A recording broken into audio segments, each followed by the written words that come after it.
Carlos Amunátegui Perelló, que está online, es catedrático de Derecho Privado de la Universidad Católica de Chile, es doctor de la Pompeu Fabra, profesor visitante en universidades de España, de Japón, de Colombia, de Argentina, en fin. Actualmente imparte una asignatura que está muy relacionada con la sesión, que es Teoría del Derecho e Inteligencia Artificial. Pero lo más curioso es que lo hace a la vez que da las clases de Derecho Romano de su facultad. O sea, esta es la realidad. Es autor de más de 10 libros, incontables artículos, ponencias, presentaciones y además, sobre todo actualmente, trabaja en varias comisiones asesoras del Gobierno chileno sobre la regulación de la inteligencia artificial en Chile, que después nos contará. Horacio Martín Granero, a mi derecha, él viene de Argentina, es doctor por la Católica de Argentina, donde también fue profesor, es abogado y en esa facultad, además ya en el año 2003, fundó la materia Derecho de la Alta Tecnología, en 2003, y estamos en 2023. Más de una decena de libros en su haber, decenas, incontables artículos y ponencias, Argentina, Ecuador, México, España, Panamá, etcétera. Y ha sido asesor de varios gobiernos de la nación en temas siempre vinculados con la regulación y la tecnología, por ejemplo, la ley de neutralidad de las tecnologías, la ley de propiedad intelectual, de protección de datos, etcétera. Y, por último, para muchos mucho más conocido, Marcos Baquer Caballería es catedrático de Derecho Administrativo de esta casa, donde también se doctoró. Ha impartido clases en Estados Unidos, Chile, Ecuador, Colombia, Italia, Francia, en fin. Más de una decena de libros, voy a presumir, muchos de ellos en Tirant lo Blanc, incontables artículos, ponencias y todo lo demás, y ha desempeñado diferentes cargos en el Gobierno de España. El más destacado fue director general de Urbanismo y Política del Suelo del Ministerio de Vivienda. Fuera de España están numerosas asistencias técnicas en todo el mundo y actualmente dirige un proyecto que también casualmente se llama la Actuación Administrativa, Condiciones, Límites y Garantías Jurídicas, obviamente muy relacionada con la materia. Estos son nuestros tres ponentes de excepción y antes de darle la palabra a Carlos, vamos a ir por orden alfabético, Amunátegui, Granero y Baquer. Yo aviso, son 20 minutos cada una de las ponencias, a los 5 minutos saco tarjeta roja y si no, pues esto se apaga, ¿no? Es como se corta directamente. Así que, Carlos, cuando quieras, por favor, the floor is yours. Pues muchísimas gracias, querida Laura. Bueno, espero que me escuchen bien. La verdad es que con estas cosas online siempre es como un arma de doble filo, a veces te falla. Bueno, ok. Hablemos de inteligencia artificial y hablemos de regulación. Bueno, primero que nada, yo les tendría que decir que la dificultad regulatoria primera que tenemos cuando hablamos de inteligencia artificial es que realmente no es una tecnología, es un resultado un poco a lo que queremos llegar. Es, digamos, un sueño. Es un sueño bastante antiguo, bueno, es un sueño bastante antiguo de crear agentes que pudiesen comportarse de una manera, realizar conductas eficientes que equivalgan a las humanas, controlando estos agentes a través de flujos de información. Esta idea es muy antigua, tan antigua que podríamos decir que somos la inteligencia artificial de Dios, si quieren ustedes. Pero por otro lado, digamos de que la forma concreta empieza a tenerla recién hace, digamos, unos 80 años atrás. Para mí, el punto focal, el punto más fundamental es probablemente un paper que se escribe por allá por el año 1943. No habían computadores todavía, de hecho, el paper de Turing, sobre la computación de los números computables, con una especial mención al Entscheidungsproblem, el famoso paper que da lugar a la máquina de Turing, que es el experimento teórico, se había publicado hace apenas 6 años. Es un paper del año 43, se llama A Logical Calculus of the Ideas Implemented in the Nervous Activity. ¿Por qué es tan guay este paper? Básicamente la idea de Maculaki-Pitts, que tienen toda una historia muy entretenida, no voy a entrar hoy día porque si no les daría la lata como para 20 horas más.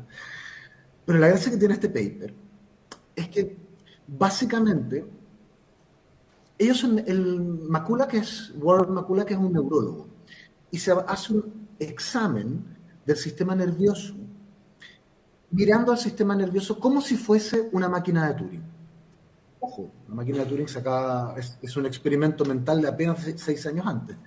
Entonces piensa, por ejemplo, que los potenciales de acción, pues las señales eléctricas que se transmiten entre neuronas, podríamos pensarlas como números, como un sistema binario, ceros y unos. Las redes sinápticas que forman las neuronas, podríamos pensarlas como puertas lógicas. a través de esto postula una forma en que podría funcionar el cerebro. Y su colega Pitts, que era un muchacho de 16 años en la época, logró hacer la demostración matemática. Este paper, que es un paper interesante en la neurología, es justamente el que sirvió de base a Frank Rosenblatt para, en el año 57, 13 años más tarde, construir la primera red neuronal artificial, el perceptrón. Y son las redes neuronales artificiales, básicamente, un poco perfeccionadas en la década de los 80, con más poder computacional, con mayor control de datos que tenemos ahora, las que han causado la revolución técnica de los últimos 10 años, que podríamos fijarle una partida por allá por el 2012. Entonces, ¿por qué es importante entender esto? Porque en el fondo,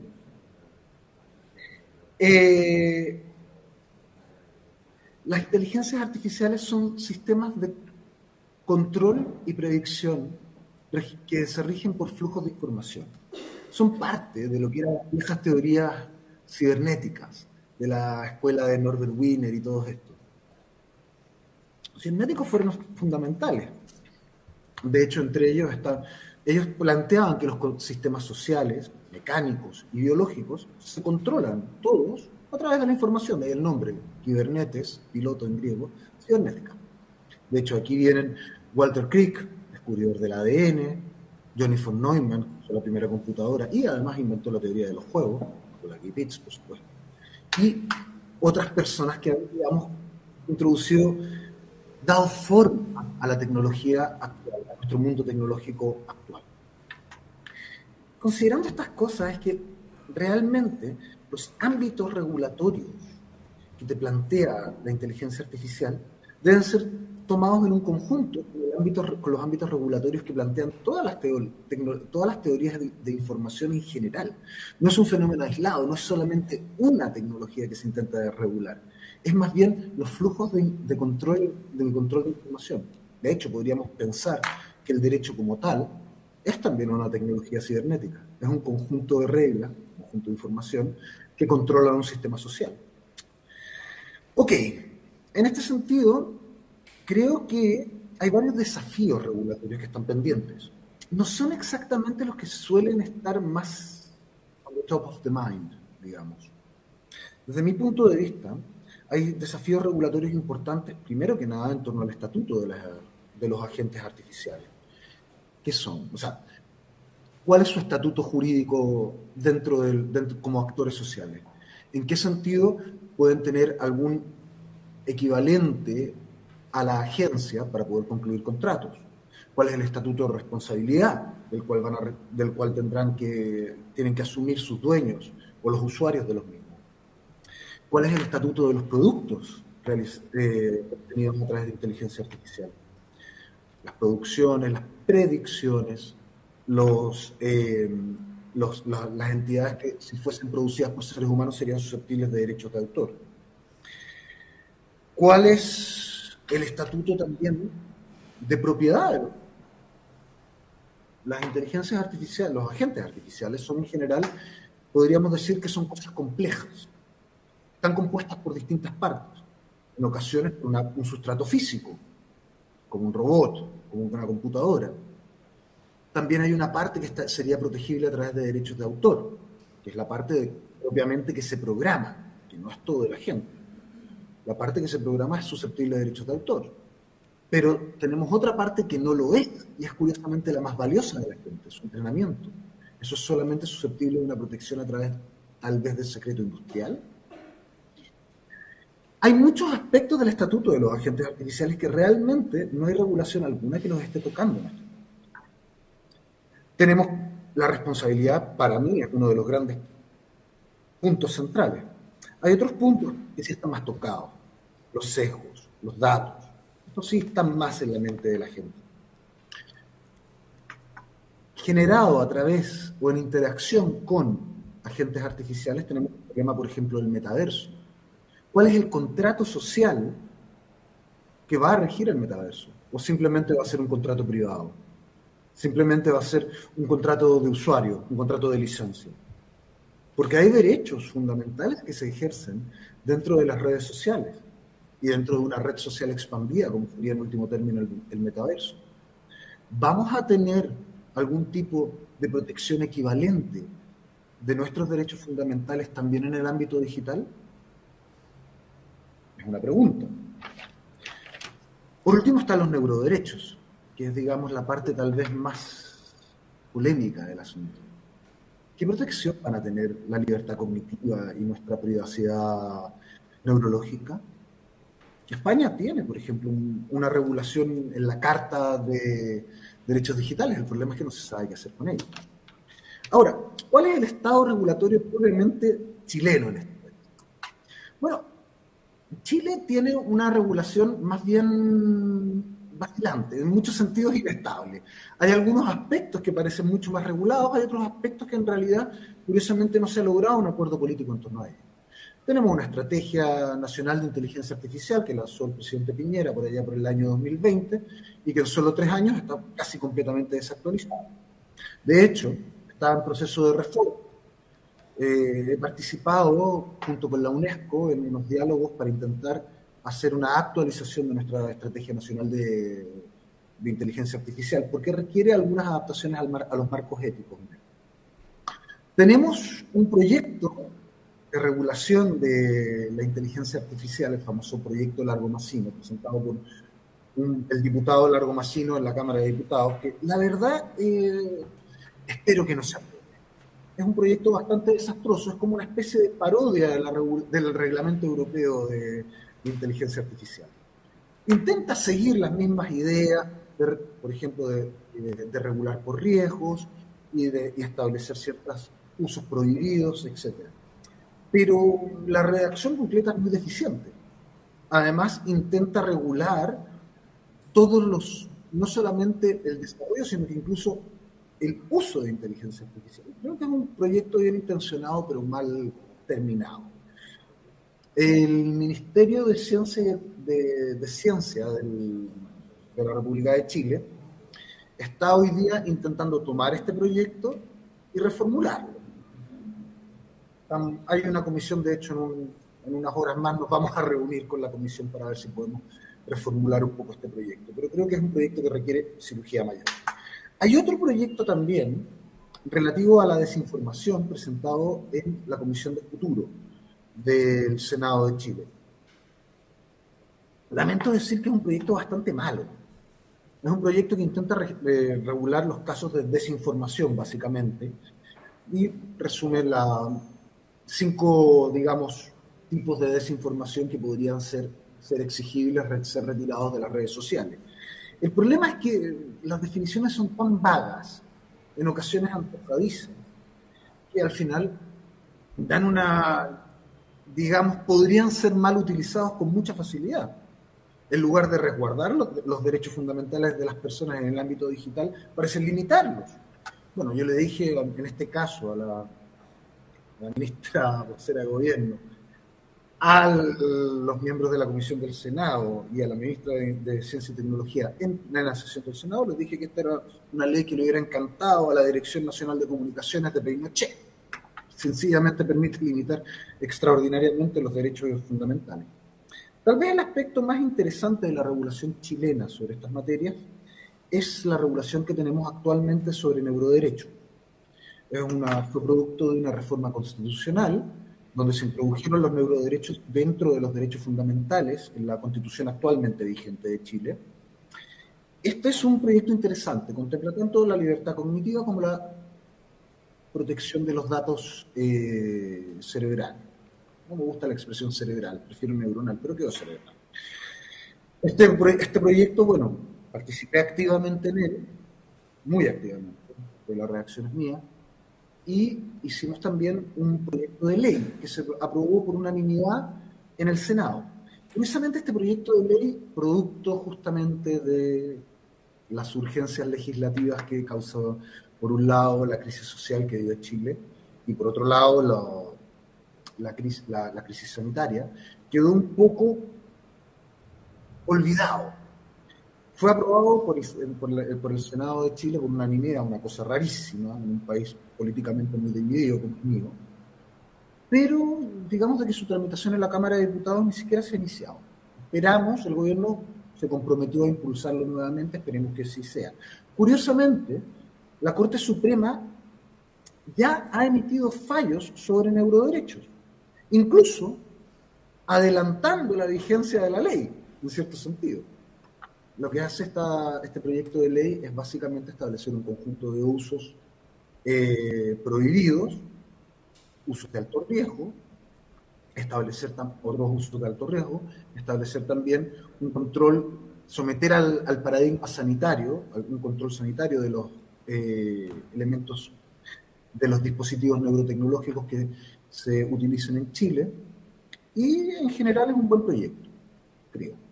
Bueno, consideremos de que estos dispositivos ya están en uso en Chile. Por ejemplo, la minera BHP Billington los utiliza cintillos con electroencefalogramas para controlar la actividad de sus conductores de camiones.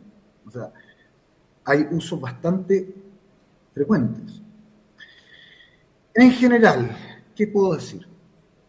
Creo que hay muchos problemas pendientes. Creo que en el caso chileno hay más desafíos en este momento pendientes que certezas. Creo que todavía hay una buena oportunidad para hacer una regulación comprensiva e interesante de la inteligencia artificial. Y creo que hay muchos temas pendientes que no están siendo abordados en parte alguna. Me parece, por ejemplo, la titularidad de los productos de las inteligencias artificiales, que es una materia que no está ni cerca de resolverse hoy día y que es relativamente urgente. ¿De quién son las canciones que genera una inteligencia artificial? ¿De quién son las imágenes? ¿Cómo afecta, cómo se queda afectada la combinación de imágenes generadas por inteligencia artificial con, por ejemplo, texto generado por seres humanos? Todo esto está un poco en el aire en este momento. En fin, ¿qué oportunidades presenta esto? Bueno, presenta muchísimas oportunidades. Me acuerdo cuando estábamos en esta reunión con la UNESCO para imaginar un poco cómo reformar nuestra Estrategia Nacional de Inteligencia Artificial, me acuerdo que se hizo esta pregunta: ¿cómo ven el futuro el futuro social sin regulación y con regulación de inteligencia artificial? Con una regulación sensata, pro mercado, que incentive su uso, no lo limite, que intente regular usos más que tecnologías, una regulación también garantista en cuanto a los derechos fundamentales, el futuro puede ser bastante interesante. Chile en particular tiene algunas ventajas comparativas que pocas economías tienen. Tenemos litio, tierras raras, cobalto, mucho sol, tenemos una fuente de energía verde casi inagotable, a la vez que podemos tener un buen marco regulatorio que nos permita ser un punto focal para el resto de Latinoamérica de desarrollo de inteligencia artificial, un verdadero hub tecnológico. Tenemos algunas ventajas comparativas que podrían darnos un medio interesante. Ahora, sin regulación en absoluto, bueno, el destino es un poco distópico. En fin. Bueno, creo que estoy en los 20 minutos. Total. Muchas gracias. Gracias, Carlos, muchas gracias. Antes de darle la palabra a Horacio, simplemente para los que están online, disculpad que se me olvidó decirlo antes, tenéis un sistema para mandar las preguntas y todas me llegarán a mi WhatsApp. Así que muchísimas gracias. Horacio, por favor.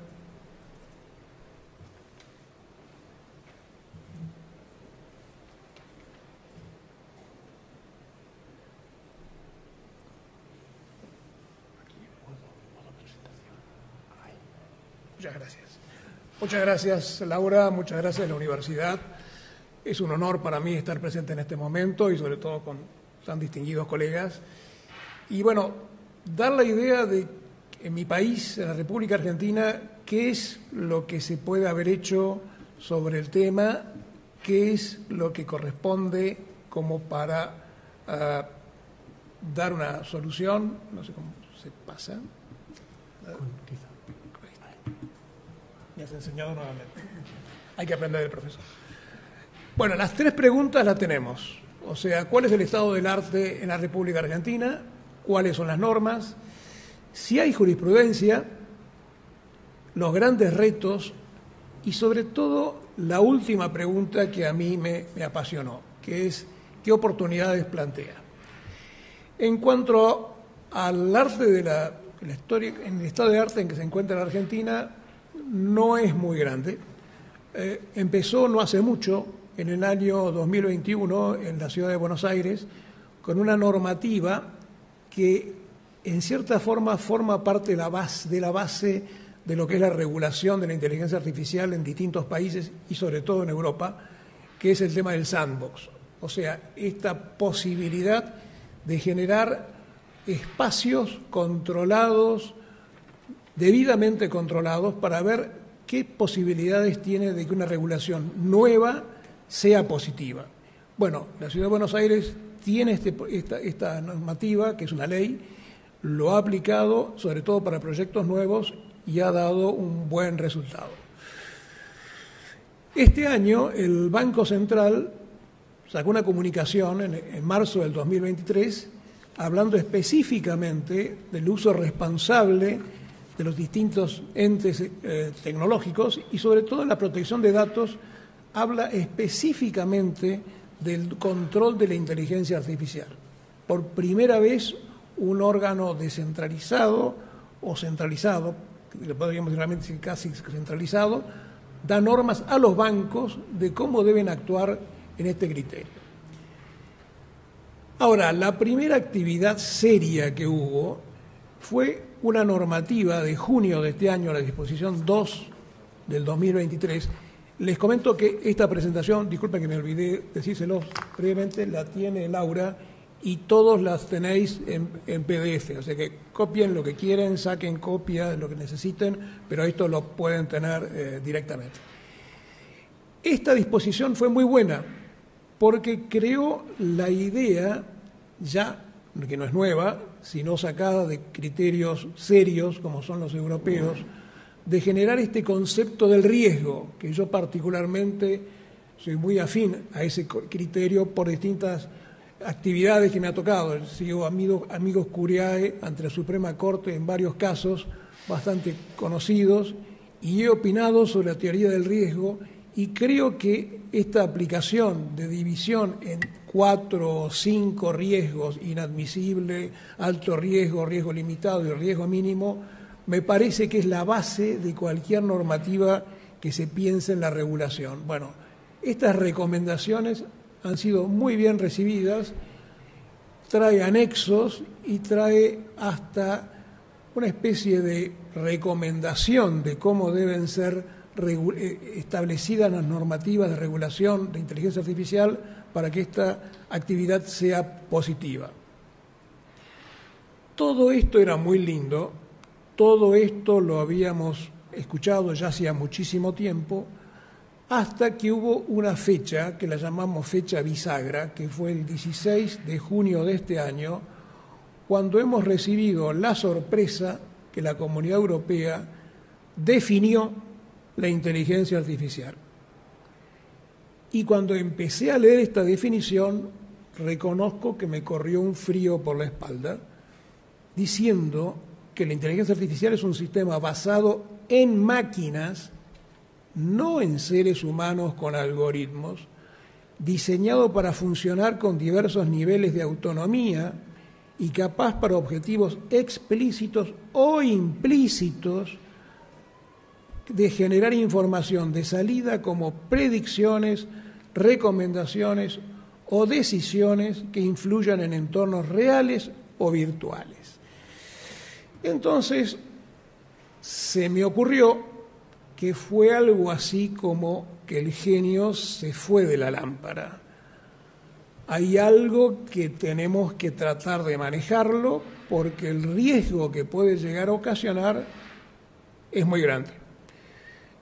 Sobre todo generó una inquietud de la necesidad de regular, decir, bueno, ¿qué es esto?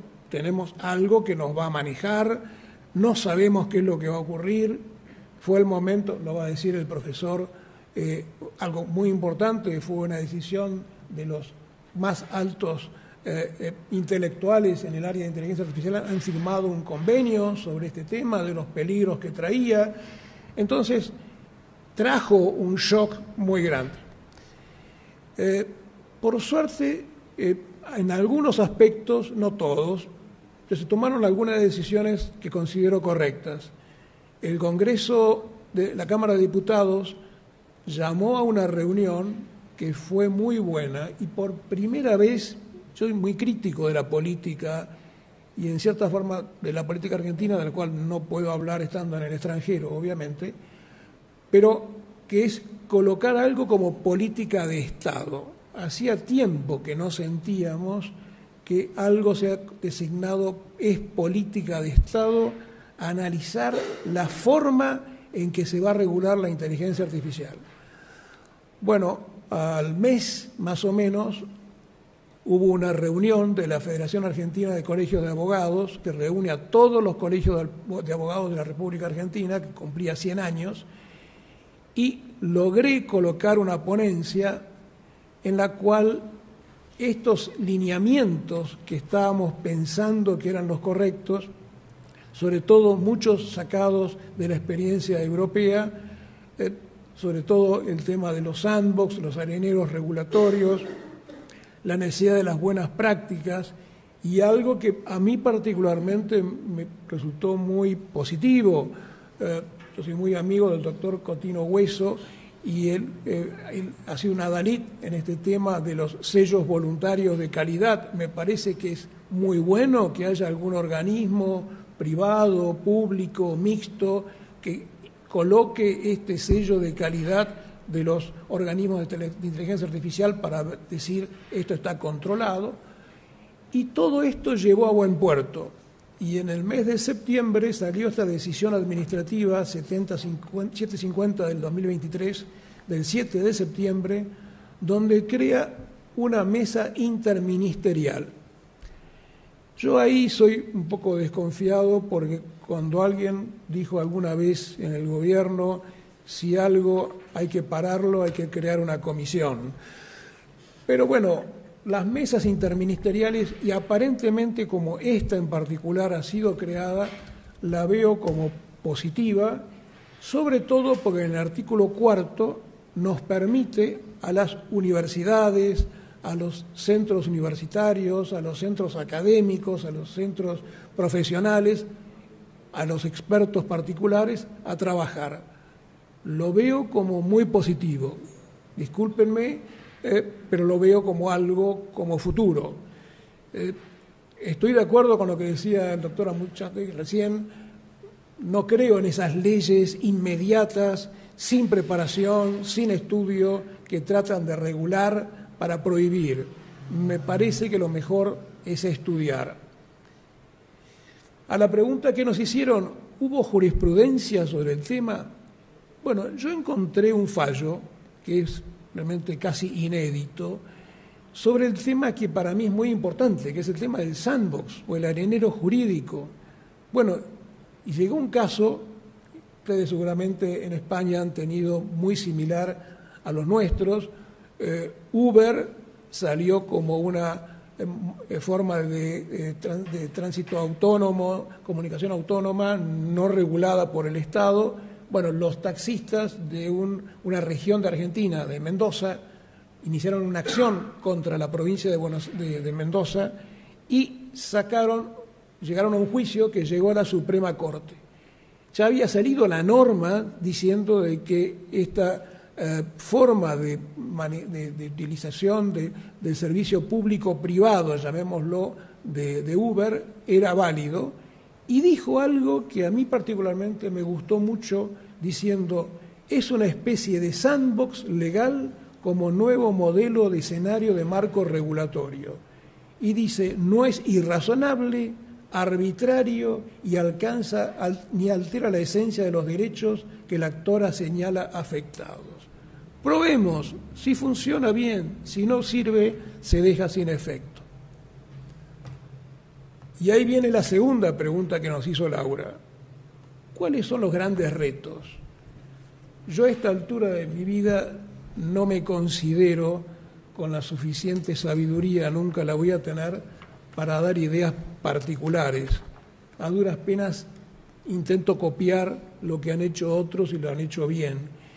Y a mí particularmente me ha gustado mucho lo que la Cámara de Diputados, el House of Commons inglés, sacó hace menos de un mes en base a un white paper que nos mandó en el mes de marzo a algunos, bueno, y a mí me tocó que me llegara también, donde dice los 12 desafíos que tiene la gobernanza de la inteligencia artificial.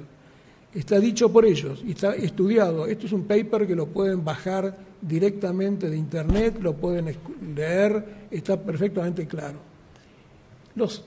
Son todos por todos conocidos, el sesgo, la privacidad, etcétera. Pero hubo uno en particular que a mí me llamó la atención que lo pusieran. Es el desafío existencial. Lo que nos gusta algo la filosofía, como a muchachos también, nos preocupa. Y dice, algunas personas piensan que la inteligencia artificial es una amenaza importante para la vida humana. Esto dicen los ingleses. Si es una posibilidad, la gobernanza debe proporcionar protecciones para la seguridad nacional. Yo me recibí en la Universidad Católica hace 53 años y soy de estudio aristotélico tomista. Disculpen, estudié Aristóteles y estudié Santo Tomás. Entonces, ¿qué mejor que preguntarle a Santo Tomás? Y como estoy suscripto por la empresa a la cual pertenezco, a OpenAI, con la cual trabajamos hace más de 3 años, mucho antes del ChatGPT, le pregunté a Santo Tomás, y lo tuteo a Chat, porque con Chat directamente ya nos llevamos bien y le hablo de tú y él me habla de vos y nos contestamos bien. Contéstame como si fuera Santo Tomás de Aquino, si el hombre es vulnerable ante la inteligencia artificial generativa, dándome 3 opiniones favorables, 3 desfavorables y tu conclusión final.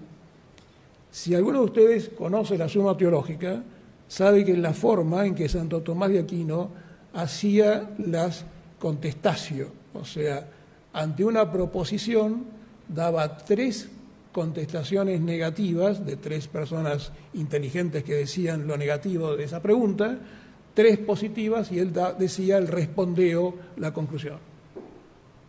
Lo coloqué, en menos de un segundo me salió primero la cuestión 29 de la parte primera, que es la definición de persona que da Santo Tomás. Segundo, me dice las opiniones favorables. Me dice que al ser creada por la mente humana refleja la capacidad intelectual y creativa, puede ser una herramienta poderosa para el progreso científico y tecnológico, que tiene un potencial para mejorar la experiencia humana, etcétera, etcétera. Las negativas, la dependencia excesiva de la inteligencia artificial podría disminuir la creatividad y originalidad humana, plantea preocupaciones éticas y sociales, especialmente en términos de privacidad y seguridad de datos. La dependencia excesiva de inteligencia artificial generativa en campos como la toma de decisiones médicas o legales puede llevar a errores costosos y potencialmente peligrosos. Y por último, le pedí la conclusión. Y me dice, representa una herramienta poderosa y prometedora que puede enriquecer todo esto. En Argentina llamamos sanata. Está bien, todo esto lo dice. Pero cuando llega a la conclusión, dice, sin embargo, también conlleva desafíos y riesgos significativos que deben abordarse con responsabilidad y prudencia. Y termina diciendo, yo no lo escribí esto, como Santo Tomás de Aquino abogaba por la búsqueda del bien común y el equilibrio, debemos utilizar la inteligencia artificial generativa de manera ética y sabia para el bienestar y el florecimiento tanto individual como colectivo. ¡Wow! Entonces, ¿no será posible encontrar el Aladino que vuelva a colocar en su lugar al genio? No tenemos por qué ser manejados por la máquina. Nosotros somos seres humanos, pero ¿qué oportunidades nos plantea? Y ahí es donde yo un poco pongo algún granito, no sé si nuevo.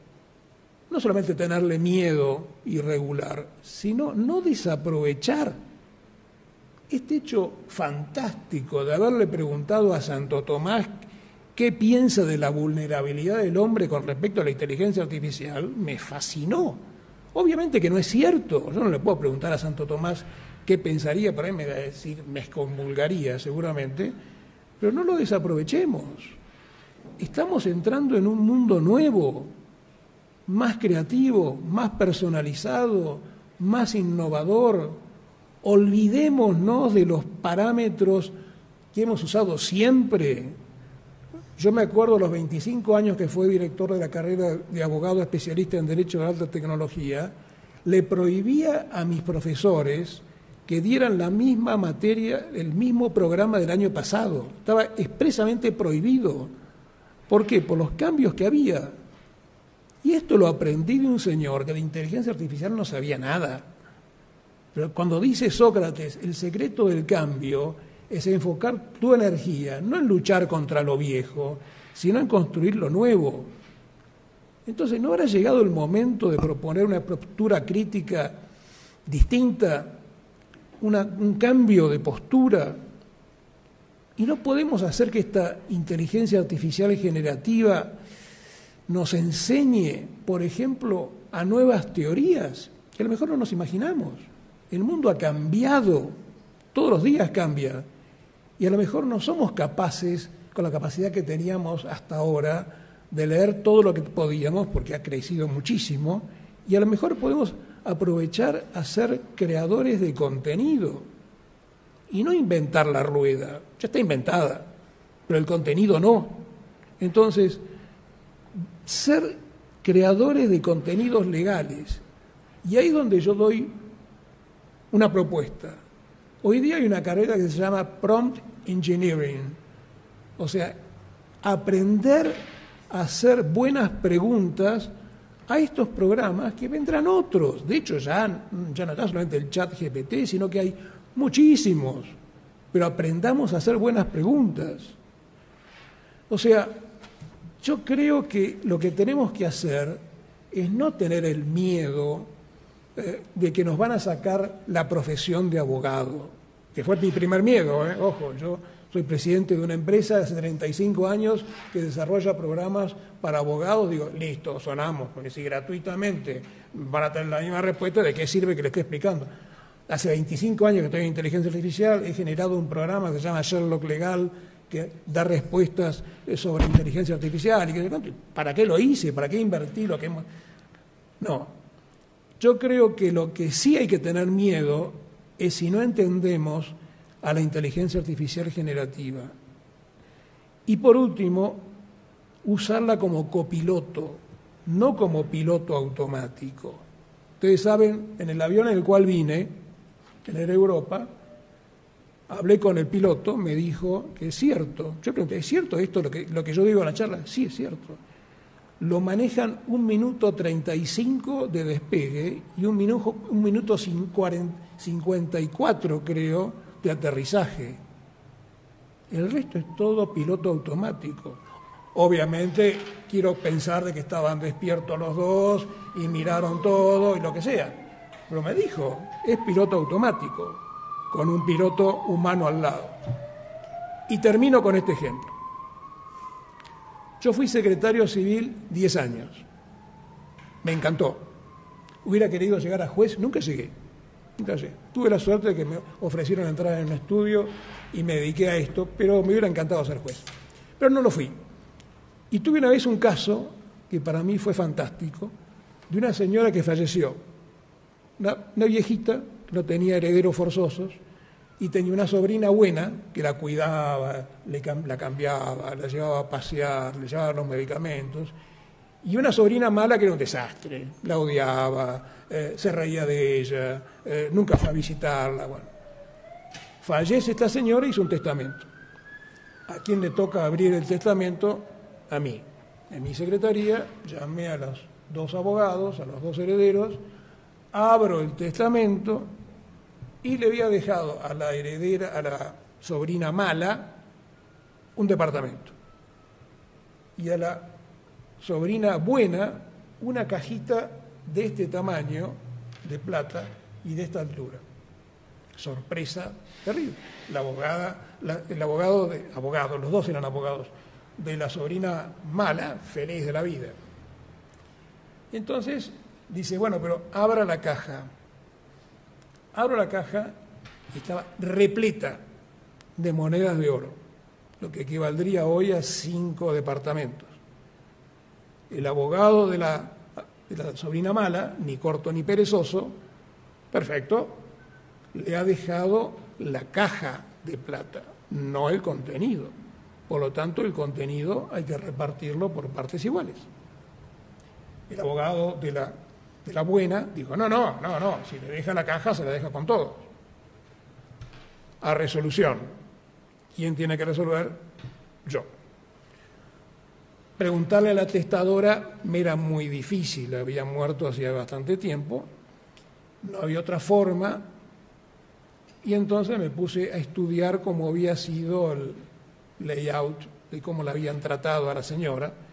Una se comprobó que la había tratado bien, otra que la había tratado mal, y saqué una resolución que decía, esta señora, no necesariamente de muchas luces, la testadora, le dejó la caja. Se entiende que con el contenido no hay tanta forma de investigar, y la otra se quedó con el departamento. Por lo tanto, le deja la caja con el contenido. ¿Para qué?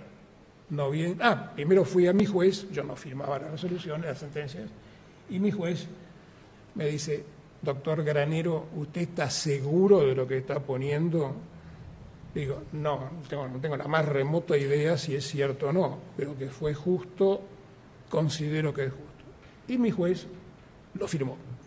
Al día siguiente, el abogado de la sobrina mala apeló, obviamente.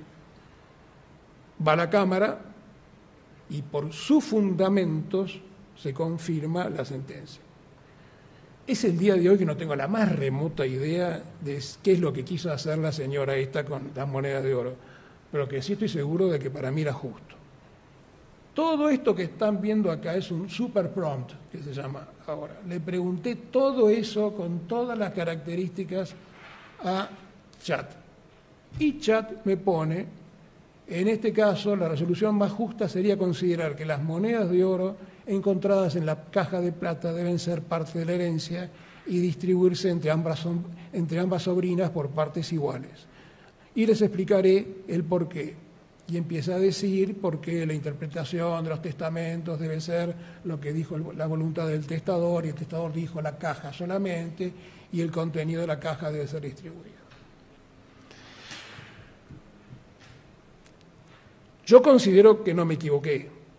Yo me considero que la experiencia como miembro del tribunal me hizo ver que la razón la tenía una empatía que difícilmente la tenga la inteligencia artificial, lo cual como copiloto servirá, como piloto automático lo veo difícil. Bueno, todo esto lo van a tener, así que después se lo van a recibir. Muchísimas gracias. Gracias, muchas gracias. Marcos. Muchas gracias, Laura, me permito. Bueno, me toca intervenir en último lugar. Yo, de todos modos, también quiero agradecerle mucho a Laura Barrios y a Tirant que nos haya brindado esta ocasión de celebrar este diálogo propiciado y organizado por la Cátedra de Estudios Jurídicos Iberoamericanos, que no es de la Universidad Carlos III de Madrid, sino que es de la Universidad Carlos III de Madrid y Tirant Lo Blanc. Es un proyecto de colaboración público-privada que emprendimos hace ya 4 o 5 años y yo, que contribuí a impulsarlo, estoy particularmente orgulloso por los resultados. Tienen ustedes en la web los coloquios y jornadas y publicaciones a que ha dado lugar ya, que creo que pueden hablar mucho mejor de la cátedra que yo mismo.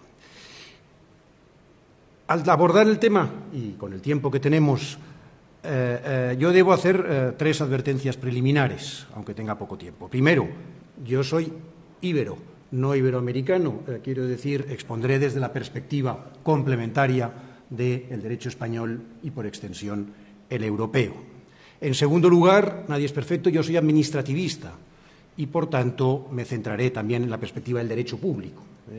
Antes han hecho razonamientos que estaban más en la órbita del derecho privado, cada uno según su terreno de especialización. Y, en tercer lugar, Yo soy probablemente de los tres ponentes el más neófito, el que lleva menos tiempo trabajando esta temática. Lo cual yo creo que tiene una desventaja en cuanto a la profundidad que puedo alcanzar en mis consideraciones y la perspectiva que pueda tener, pero tiene la ventaja del jurista persa, que tiene una mirada limpia, incluso inocente, que a veces es positiva y es creativa también cuando se aproxima a estos temas. Y esto me lleva a la primera de las 5 ideas que quiero trasladar aquí. Y le ruego a Laura que no tenga conmiseración conmigo si me extiendo en el tiempo. Intentaré ceñirme, pero si no lo hiciera así, pues que me lo diga y Santas Pascuas. La primera idea es una expresión de perplejidad, porque desde que llevo investigando en estas materias, que es, como digo, unos pocos años, lo que me he encontrado es algo que para un administrativista es muy chocante, y es a un sector económico demandando ser regulado. Yo he trabajado en otros campos, como el urbanismo, el sector energético, donde la industria siempre decía que estaba agobiada por la regulación, que era excesiva, que era apabullante, que impedía la innovación, que impedía la productividad y, por tanto, que había que desregular. Y este, sin embargo, es un sector en el que se pide más y mejor regulación. Y eso ya nos debería mover a los juristas a la reflexión, porque se nos está emplazando a adoptar un papel más protagonista. Me refiero, por ejemplo, antes aludía Horacio Granero a alguno de estos documentos. En este mismo año de 2023 se firmó una carta abierta, entre otros por Elon Musk y otras 33.000 firmas, pidiendo una moratoria de 6 meses en el desarrollo de sistemas de inteligencia artificial más poderosos que GPT-4, advirtiendo que no deberían ser delegadas las decisiones sobre los riesgos asumibles y su control a líderes tecnológicos no electos y, por tanto, invocando el principio democrático y la legitimidad democrática de la regulación. Unos meses después, dentro del mismo 2023, un manifiesto sobre el riesgo de la inteligencia artificial del Centro para la Seguridad de la Inteligencia Artificial, que fue firmado por 2 premios Turing y por, entre otros muchos expertos, los líderes de algunas de las principales empresas del sector. Y ahí se advertía de la necesidad de mitigar el riesgo de extinción, a que antes también ha aludido el profesor Granero, el riesgo de extinción por la inteligencia artificial, que debería ser una prioridad mundial.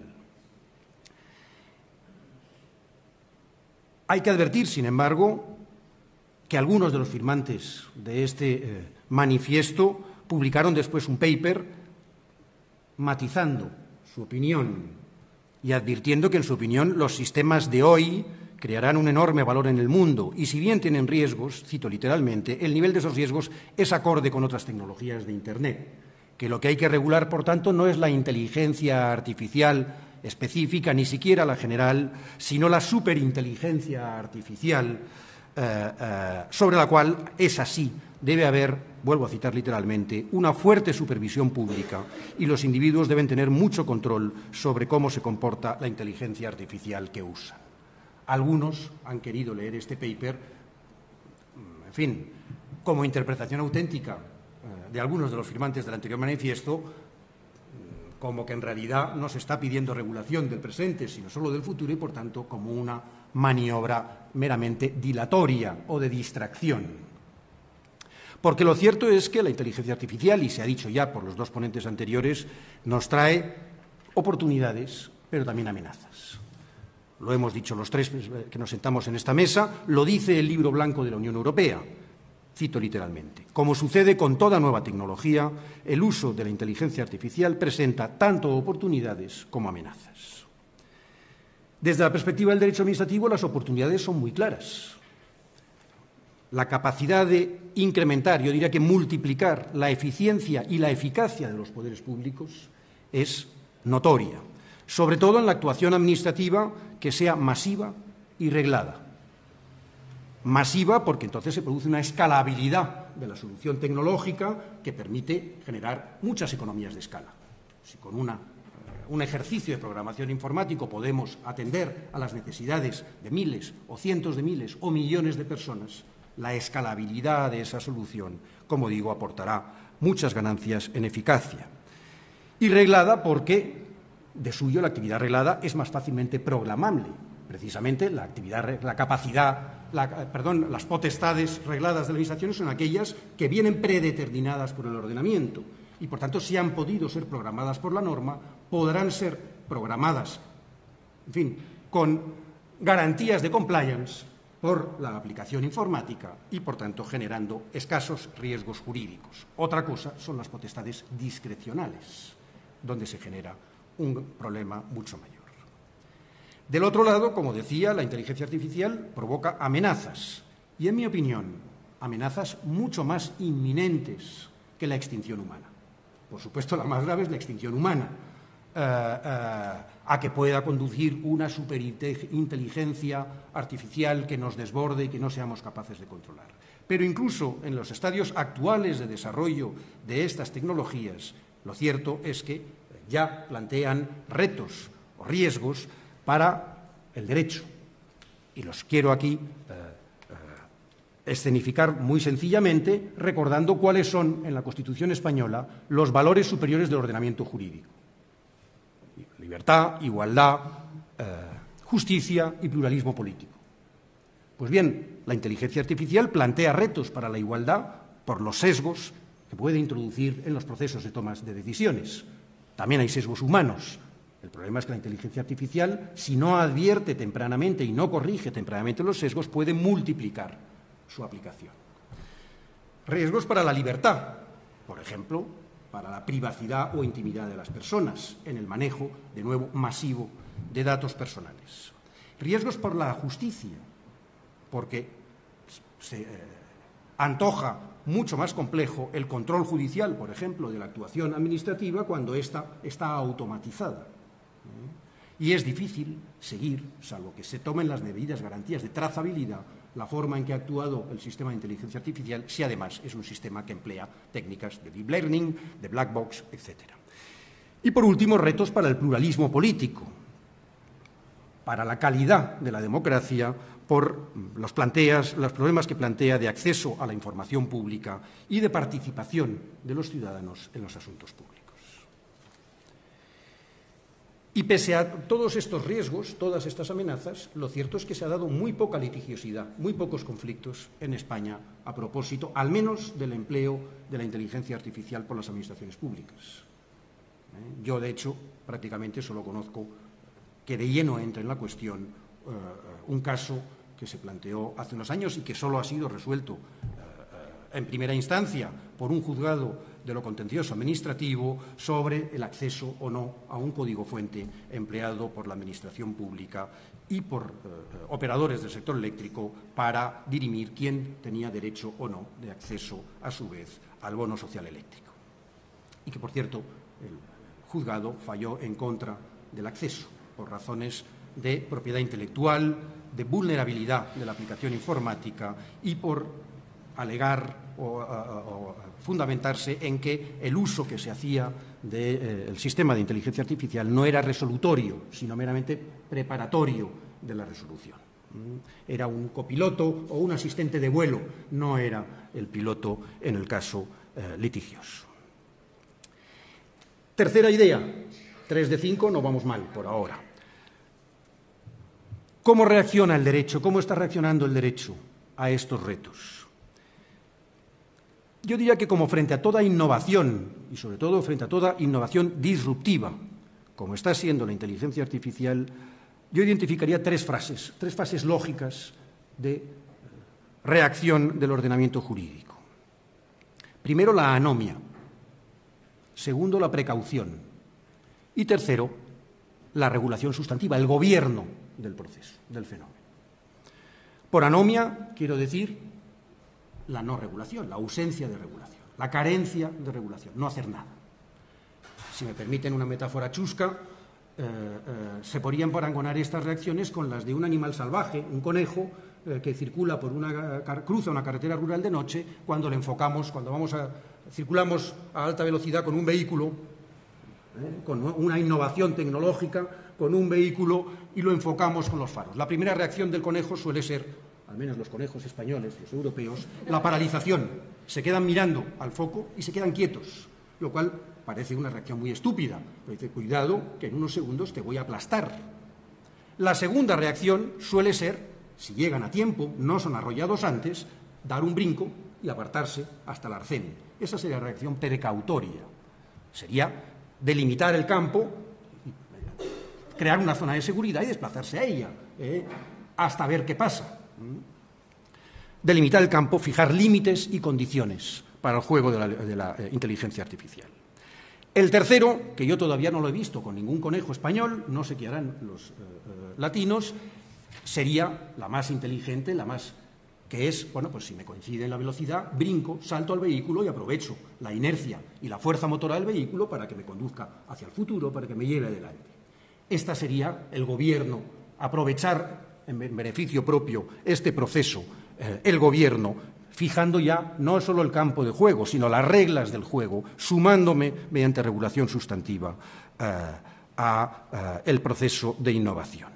Y esta tercera fase de gobierno, a su vez, normalmente se suele subdividir en dos fases.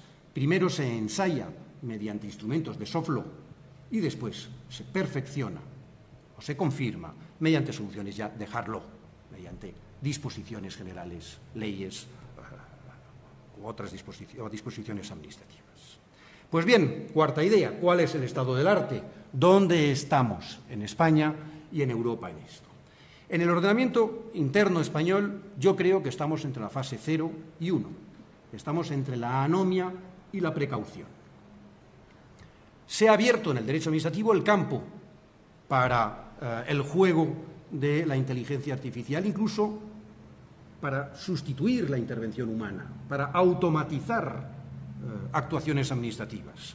La Ley de Régimen Jurídico del Sector Público, artículo 41, la Ley General Tributaria, artículo 100, la Ley General de la Seguridad Social, artículo 130, abren el campo de juego. Hemos hecho ya algún cándido intento de condicionamiento de ese juego.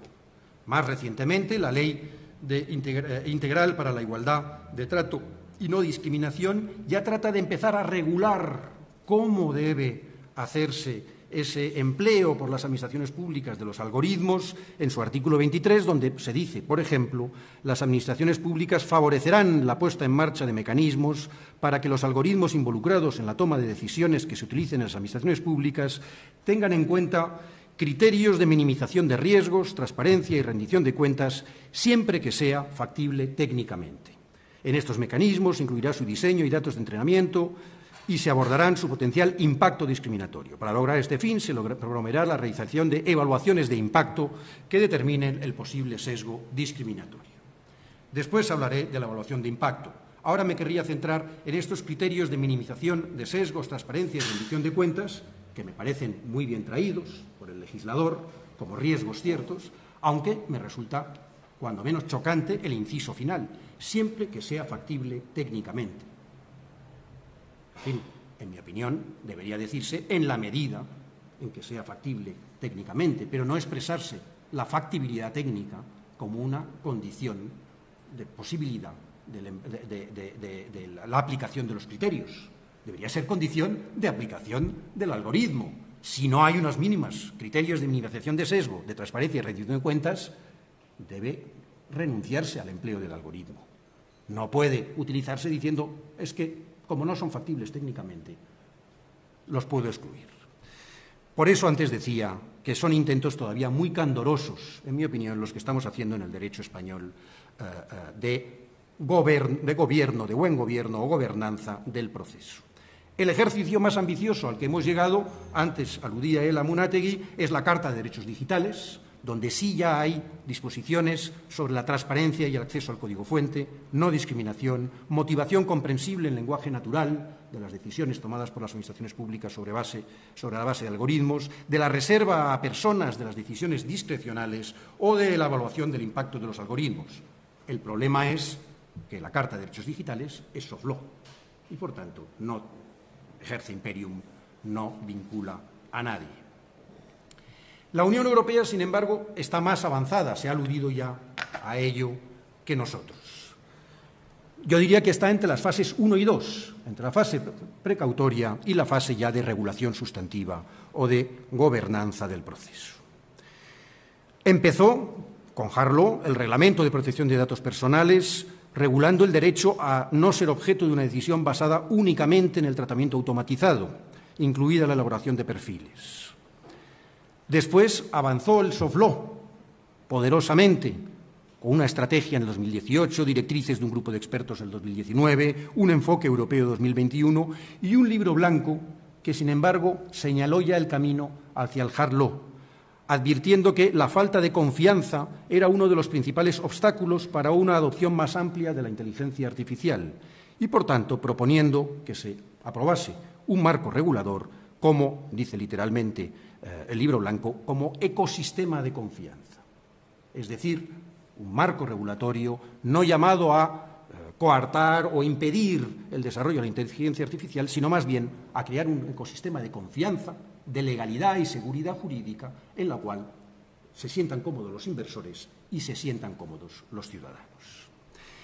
Y ese ecosistema de confianza nos está llegando con la llamada Ley de Inteligencia Artificial, que está en un estadio ya muy avanzado de regulación, que, como se ha dicho también, se aproxima a la materia, yo creo que adecuadamente, también me sumo a las opiniones favorables que ya he oído, de gestión de riesgos, de evaluación del impacto que pueden tener los distintos empleos. El problema no es la tecnología, sino el uso que pueda hacerse de ella. Y, por tanto, lo que hay que hacer es evaluar ex ante y ex post los potenciales o reales impactos que pueda tener ese uso, los distintos usos que puedan hacerse de esa tecnología, siguiendo la senda de una directiva que aprobó en Canadá ya para la automatización de decisiones administrativas en el 2019, de la Ley Integral de la Igualdad a que antes me refería, o de la Carta de Derechos Digitales, que ya hablan todos ellos de evaluación de impacto. Y por eso la Ley de Inteligencia Artificial propone 4 estratos de riesgos que antes habían sido proyectados ya en una de las diapositivas del profesor Granero: riesgo inaceptable, en los casos de, por ejemplo, técnicas subliminales de alteración del comportamiento o de aprovechamiento de vulnerabilidades de grupos específicos o de empleo de la tecnología para hacer clasificación social de las personas. Todos estos usos están prohibidos, estarán prohibidos cuando entre en vigor la ley de la inteligencia artificial. El segundo estrato, y el más, en mi opinión, relevante, central en la economía de esta ley de inteligencia artificial, son las aplicaciones de riesgo alto. Por ejemplo, las de identificación biométrica, las que se empleen en el acceso al empleo o a servicios públicos o privados, las utilizadas para la calificación crediticia de los individuos, los polígrafos, etc. Aquí la ley opta por la sujeción a un sistema de gestión de riesgos que dice que consiste en un proceso iterativo continuo, por tanto, que empieza antes de la comercialización y la puesta en servicio del sistema y que continúa durante toda su vida útil, porque hay que hacer, como decía antes, una evaluación ex ante y después un seguimiento, una vigilancia y una evaluación ex post del empleo del sistema de la inteligencia artificial. El tercer estrato es el de los sistemas de riesgo limitado, donde estarían, entre otras cosas, los chatbots o los deepfakes, y ahí lo único que se impone son obligaciones de transparencia, ya no solo frente a los usuarios, sino de los proveedores y los usuarios frente a las personas expuestas a esos sistemas, y el cuarto estrato sería todos los demás, que son de uso libre. Bien, último punto y último punto. Ya tenemos el kit, ya tenemos el qué. La Ley de Inteligencia Artificial Europea en unos meses impondrá una gestión de riesgos y evaluación de impacto. Ahora bien, los juristas sabemos que el diablo se esconde en los detalles. Evaluación de impacto, pero ¿quién la hará? ¿Y cómo se hará?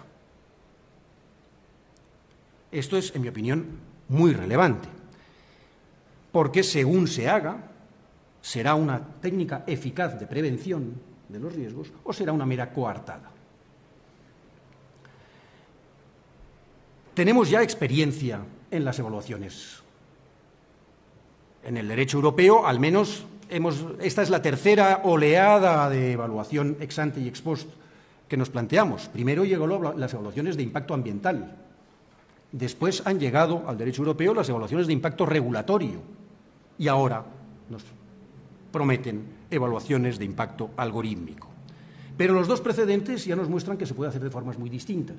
Las evaluaciones ambientales se hacen en el derecho español, por mandato del derecho europeo, por un órgano ambiental separado del promotor del proyecto o del plan de que se trate, autónomo funcionalmente, y se hacen por un procedimiento complejo, con participación ciudadana. Mientras que la evaluación de impacto regulatorio también se hace en una fase del procedimiento normativo con participación ciudadana, pero la hace el propio promotor, lo cual es muy distinto, porque el propio promotor normalmente no va a ver con la objetividad o con la imparcialidad los riesgos o amenazas de su propia propuesta que un tercero. Bien, ¿cómo se va a hacer entonces la evaluación de impacto algorítmico? La ley habla de procedimientos realmente muy sencillos y que no son ni públicos ni participativos. No impone que sean, puede que lo sean, pero no impone el Reglamento Europeo la publicidad ni la participación, y encomienda esa evaluación, según los casos, al propio proveedor o a lo que llama el organismo notificado, que será quien haya notificado la autoridad notificante entre los que llama a su vez organismos de evaluación de la conformidad.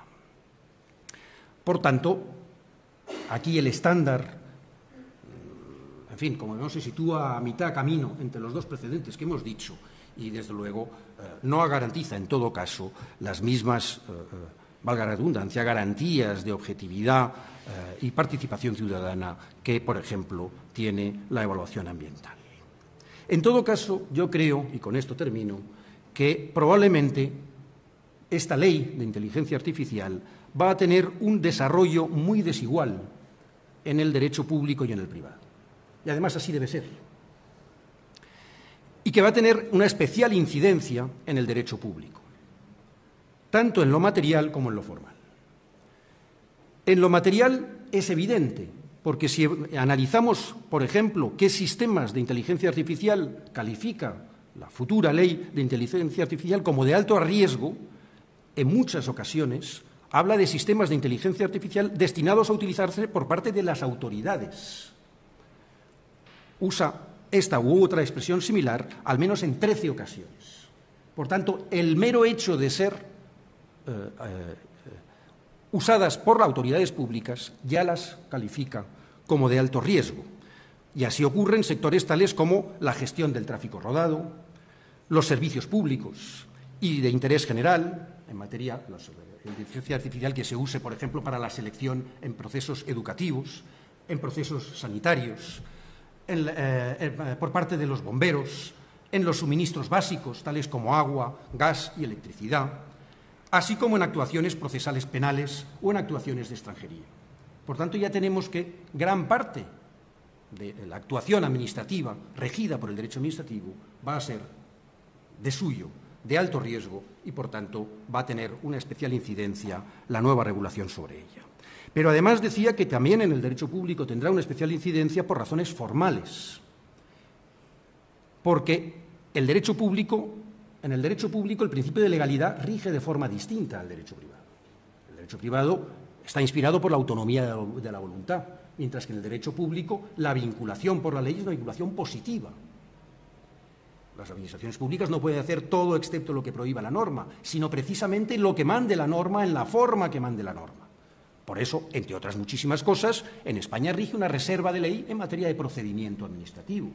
Y, por tanto, cuando haya un procedimiento administrativo de implantación de un sistema de inteligencia artificial, debería tener una regulación previa, legal, y debería tener unas garantías procedimentales conforme a las propias de un Estado de Derecho.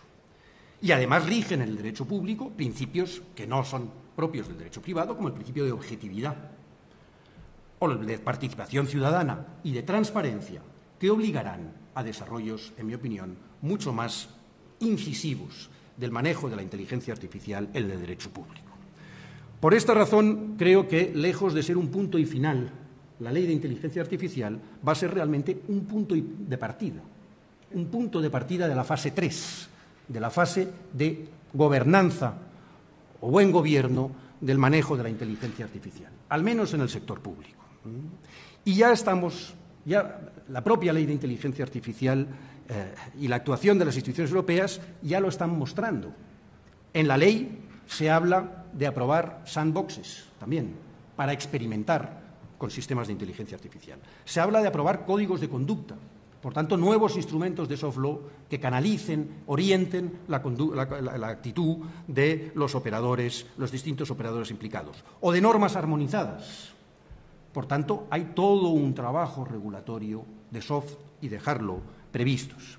Y ya está, por ejemplo, la Comisión Europea y grupos de expertos trabajando en unas cláusulas contractuales modelo para la contratación de la inteligencia artificial por organizaciones públicas, porque, a diferencia de los privados, las organizaciones públicas no tienen autonomía de la voluntad para contratar con quien quieran y como quieran, sino que tienen que hacerlo de acuerdo con unos procedimientos reglados que, entre otras cosas, deben adaptarse a la singularidad de la contratación de sistemas de inteligencia artificial. Con esto concluyo. Espero haberme tenido el tiempo y no haber introducido mucha confusión. Muy bien, perfecto. Bueno, muchísimas gracias a los tres. Si nos importa, ponemos en pantalla a Carlos Amunátegui. Perfecto. Ahora llega el turno de las preguntas y del debate. Al margen, no sé si hay alguna en presencial, pero aquí esto está que arde. Voy a empezar por una parte que es la de agradecimientos. Hay decenas de agradecimientos a los ponentes. La gente está absolutamente encantada. Después hacemos un resumen y os los mandamos para el ego, simplemente para el ego. Por favor. Sí, yo tengo una consulta, sobre todo porque yo veo la tecnología como, porque se ha hablado mucho de la regulación, ¿no? Pero la regulación sobre la tecnología siempre se ha quedado un poco corta desde tiempos pretéritos, desde la tecnología de crear un arma a la tecnología del Internet. Que la regulación siempre se ha quedado un poco corta respecto desde la tecnología de las armas, más recientemente la tecnología de la Internet. Por ejemplo, nosotros tenemos Deep Web, que es el 80% del total de la Internet, donde finalmente se abre todo tipo de mercado, sicariato y cosas aún más terribles, cosa que hasta el momento que yo sepa no se ha logrado regular, no se ha logrado controlar, y por lo tanto, siendo aún más la Deep Web que la web que nosotros vemos normalmente, más grande todavía, siento que quizás la inteligencia artificial también puede pasar un poco lo mismo. También, estudiando acá en el máster, una de las cosas que nos previenen es no usar la inteligencia artificial para hacer la tesis, pero finalmente también pasa que cómo entonces van a regular realmente si yo usé o no una inteligencia artificial para hacer un proyecto, un trabajo académico, por ejemplo, siendo que sé que hay otras inteligencias artificiales que pueden detectarlo, pero yo también, como tengo acceso a eso, finalmente yo también puedo bypassear y vulnerar eso. Entonces, realmente la pregunta es, ¿es efectiva la regulación que se trata de proponer en términos de la inteligencia artificial, también teniendo un punto de vista de la democracia de la tecnología, que finalmente la inteligencia artificial no solamente es la que oficialmente se hace, sino que también lo que yo también podría llegar a hacer en mi casa, y qué tanto puede llegar el Estado o los organismos internacionales o cualquier otro organismo para prevenir un uso malicioso, un uso poco ético de la inteligencia artificial?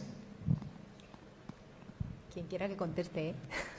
Yo puedo contestar, si me permites. Claro, y Carlos también quería, así que... Pero voy a contestar con un alcance muy limitado,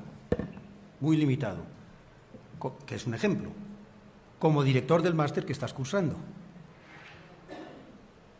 Nos hemos invitado a no usar la inteligencia artificial. En la presentación que hicimos del máster, porque yo comparto lo que se ha dicho por otros ponentes de esta mesa, se os dijo que, en fin, porque además yo creo que cada vez más los operadores jurídicos vamos a usar como herramienta y como apoyo a la inteligencia artificial, podíais usar instrumentos de inteligencia artificial, eso sí, que no sustituyeran vuestro aprendizaje, sino que lo apoyaran. Y que por eso se iba a evaluar vuestro TFM, igual que el trabajo de investigación, oralmente por un tribunal que iba a dialogar con vosotros. Nadie os va a descalificar por haber usado herramientas informáticas, incluso de inteligencia artificial, para elaborar el trabajo. Lo que pasa es que sí se os descalificará si no las habéis supervisado, si no habéis supervisado ese resultado, de manera que presentéis un trabajo que diga algo que no es técnicamente correcto o científicamente correcto y no os hayáis dado cuenta, o que no podáis responder a objeciones, preguntas. Ahora, si interiorizáis, hacéis propio los resultados del empleo de esa herramienta y, por tanto, constituye un apoyo a vuestro proceso de aprendizaje, no hay, en mi opinión, nada de ilícito en valerse de ellas. Hay que, en fin, no hay que ponerse en contra de los tiempos, sino que hay que navegar y hay que, como la liebre, saltar al coche, en mi opinión. Por tanto, hay mecanismos. En nuestro caso, el tribunal oral y el diálogo con el estudiante. Carlos quería decir algo, creo. Sí, a ver, la pregunta es muy interesante, además es curioso que te estoy respondiendo desde Chile y me parece por el acento que es un compatriota. Claro. Bueno, mira, somos muchos y somos casi una plaga. A ver, aquí hay varios puntos que son distintos y son todos importantes. La pregunta es re buena en realidad. Primero que nada, el hecho de que la regulación no logre encauzar toda la conducta social no implica de que la regulación esté equivocada o que no deba existir. O sea, es como asumir, en la sociedad existen homicidios, no es porque no estén regulados como delito. La regulación existe, aunque no siempre se va a cumplir. Es cierto que la dark web es extensa, no toda ella es ilícita. Parte es lícita, pero hay gente que no quiere revelar su identidad. Ahora, en este sentido, es cierto que la regulación siempre llega tarde, pero no solamente a la tecnología, llega tarde a todos los fenómenos sociales.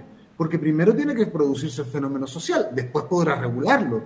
No puedes regularlo antes de que se produzca. Eso es arriesgado y tal vez poco probable que se produzca. Tendrías que imaginar qué es lo que va a venir mañana y lograr realizar regulaciones para un mañana que aún no existe.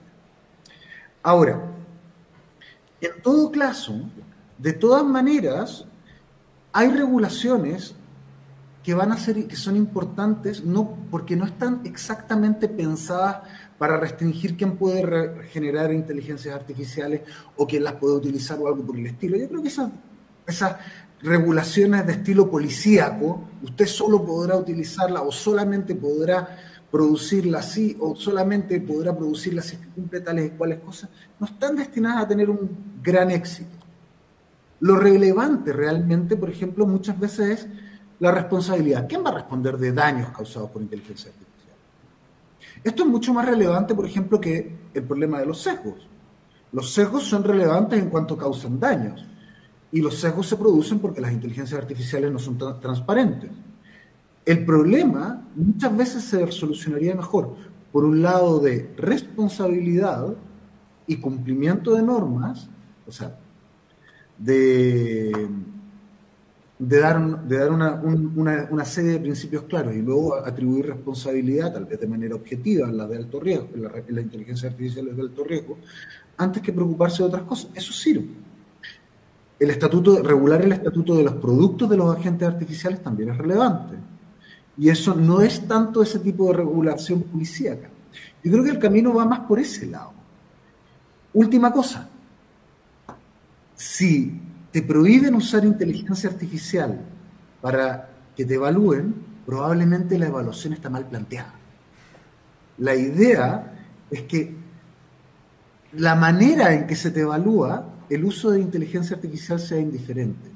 De la misma manera que si yo te evalúo en una prueba con un código abierto, será porque el uso del código abierto, del código, me refiero a un código civil, un código, si te evalúo en una prueba con código abierto es porque te podrá ayudar a responder, pero no va a ser determinante. Una amiga en Colombia, que es mucho más inteligente que yo, estábamos hablando, conversando sobre la inteligencia artificial, ella es romanista igual que yo, y me acuerdo que me dijo, es que el problema es que a lo mejor lo que deberían hacer los alumnos es detectar qué preguntas están bien formuladas y qué preguntas están mal formuladas, más que intentar responder preguntas que puedes utilizar un bot para responderlas. Y creo que tenía razón. En fin, ideas. Ojalá que... Gracias. Horacio, ¿querías añadir algo? Mira, siguiendo lo que dice el profesor y lo que comentabas tú, hay algo que a mí me preocupa muchísimo en el tema de regulación, que es la responsabilidad. Obviamente, mi visión ius privatista difiere de la ius publicista del doctor, pero a mí me ha preocupado mucho desde que la computadora le ganó al campeón surcoreano de Go con el AlphaGo, y desde ese día nació a la popularidad las redes neuronales. Ese día me empecé a preocupar de nuevo a que había salido el genio de la lámpara, porque la programación es distinta de la que hasta ahora teníamos presente. Cuando hasta ahora yo he aprendido burdamente a programar, pero cuando sabía, me acuerdo cuando empecé con el BASIC en aquel momento, que tal posición y si se daba tal circunstancia podía darse una u otra, etcétera, etcétera, yo era el que gobernaba la conclusión. Por lo tanto, yo era plenamente responsable de lo que hacía. Cuando en este momento nos encontramos con redes neuronales que, gracias a la sinapsis que hace evaluando la sinapsis cerebral, no digo que sea absolutamente ingobernable del ser humano, pero el ser humano lo ha generado de tal forma que la forma en que lleva a la conclusión no necesariamente está pensada, y por eso que esa definición que dije del 21 de junio me preocupó mucho, en lo explícito o implícito que es esto de las redes neuronales. Y si, de hecho, eso se sabe, que si hoy día juego un partido de Go y lo juego 2 veces, no va a salir exactamente igual. Así como si yo le pregunto al ChatGPT hoy día, no me va a responder 2 veces exactamente igual, porque depende por qué lado vaya la red neuronal para dar la contestación. Con lo cual se genera un caos jurídico de la responsabilidad enorme, porque si yo todo esto lo coloco delante del manejo de un vehículo autónomo y todos conocemos ese estudio ridículo que hizo el MIT de a quién debe pisar y quién no debe pisar un vehículo autónomo, y yo estoy en el final de la recta, porque la señora que cruza con un bebé recién nacido está en el número 1, y de ahí para abajo, entre elegir un gato y elegir un perro, elige primero al gato, y a los que tenemos ya pasado cierta edad es lo primero que hay que atropellar. Llega un punto en el cual de decir, si estoy programando un vehículo para que actúe en forma autónoma, y eso es inteligencia artificial porque está mirando con sus sentidos lo que tiene adelante, y su primer elemento que tiene es salvarlo a la persona que pagó bastante por ese auto, lo tiene que salvar su vida. ¿A quién tiene que atropellar? La respuesta es muy difícil. ¿Hasta dónde el algoritmo legal que tengamos que generar para saber estos riesgos, que todos estamos de acuerdo, los altos riesgos, los más bajos, etcétera, etcétera? Pero cómo se llega a ese riesgo, técnicamente va a ser muy difícil. Por lo tanto, es un desafío a la investigación apasionante. No quiero dejar de reconocer que es para tener la mente muy fresca, mucho más joven que la nuestra desde ya, pero creo que la cosa pasa por ahí. Hemos destapado un Aladín, un genio que es difícil de gobernar, y ese que nos va a estar gobernando. Entonces, sacarle provecho, todo eso es muy lindo, pero cuando empieza a tomar decisiones, no todo va a ser como en ese robot que hace 2 años, pobre hombre, el operario de Volkswagen lo destrozó porque el robot actuó mal y este hombre se metió en el lugar no indicado, en el momento menos indicado, y era manejado por un cerebro intelectualmente autónomo. ¿Hasta dónde está la responsabilidad? Porque esto daría mucho más, y con esto lo que hablábamos recién con el profesor, esto daría para pensar la personalidad de los robots. ¿Es persona o no es persona? ¿Qué es ser persona hoy día?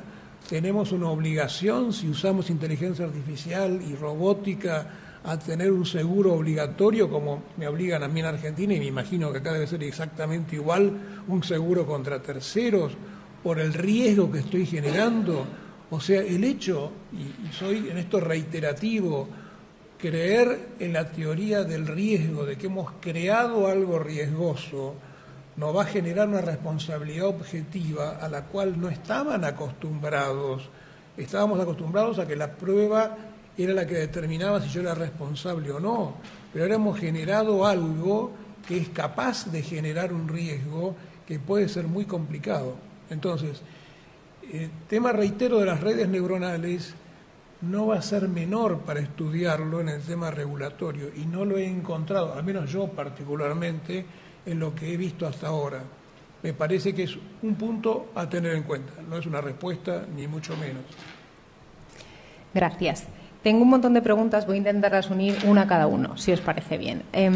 Tengo una sobre smart contracts que ha hecho Ángela Ponzi, pero la voy a unir un poco porque es una opinión, esta es para Horacio, con una que une también de Carla Montenegro de Colombia y Julián, que no tengo más datos de Julián.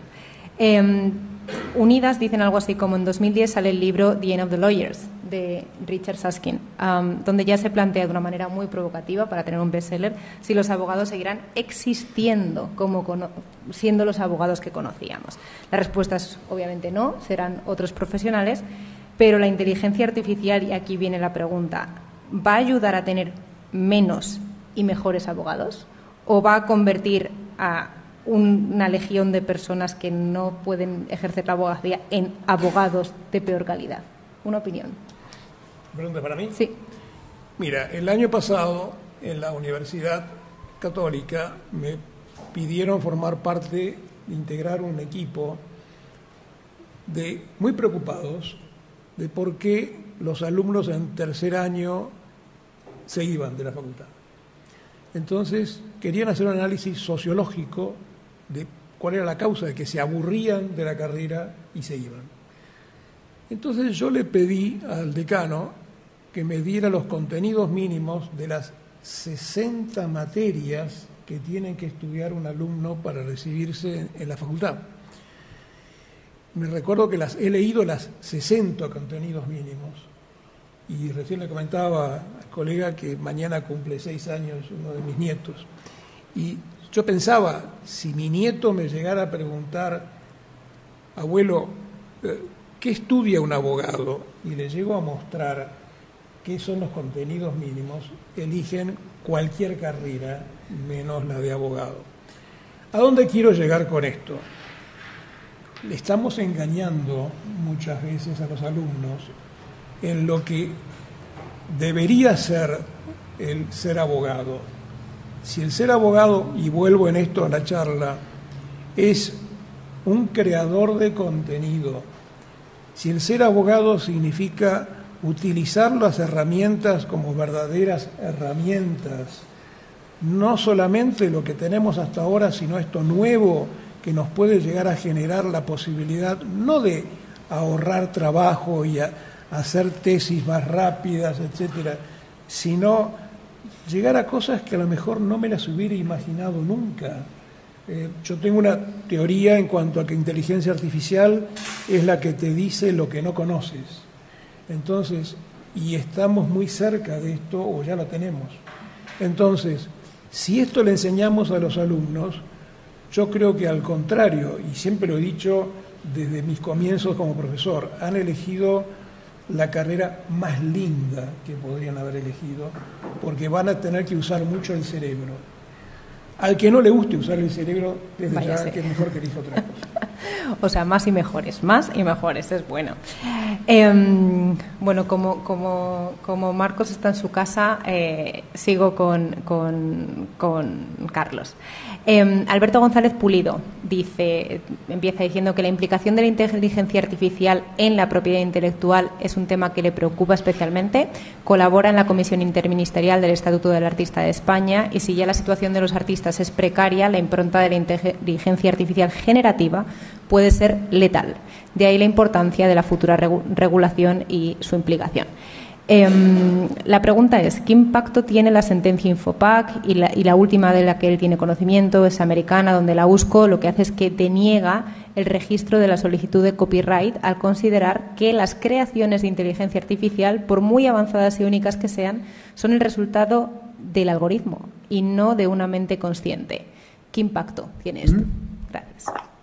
Ok, bueno, este es un temazo, ojo, y además es un temazo, yo insisto, este es uno de los temas centrales y es uno de los temas en los cuales no se está trabajando a nivel regulatorio. ¿Qué pasa con los derechos de autor? ¿Qué pasa con la propiedad intelectual? Ojo, porque, a ver, entendámonos, la creatividad que manifiestan los agentes artificiales, básicamente la inteligencia artificial generativa, es bastante impresionante. A ver, si entrenamos un modelo, por ejemplo, qué sé yo, con imágenes, supongamos que entrenamos un modelo con imágenes de cuadros o con composiciones musicales. Supongamos que entrenamos un modelo con toda la música que conocemos hasta, qué sé yo, 1950. Luego le pides, componme algo al estilo de Bach, lo va a componer y bastante bien, va a ser creíble. Ahora, no va a inventar el rock and roll, no te va a inventar a Elvis, pero va a hacer algo como lo anterior bastante bien. ¿Qué significa esto? Que aunque la creatividad exquisita de algunos genios todavía está a salvo, la verdad es que el grueso de las producciones, por ejemplo, musicales, por ejemplo, literarias, por ejemplo, a nivel de diseño gráfico, están en evidente peligro. Porque no es necesario ser Bach para componer la tonadilla que va en un comercial, en una propaganda. Buena parte de los músicos viven de estas composiciones. Y eso se va a automatizar. No hay ninguna vuelta atrás en esto. En cuanto a los productos, de momento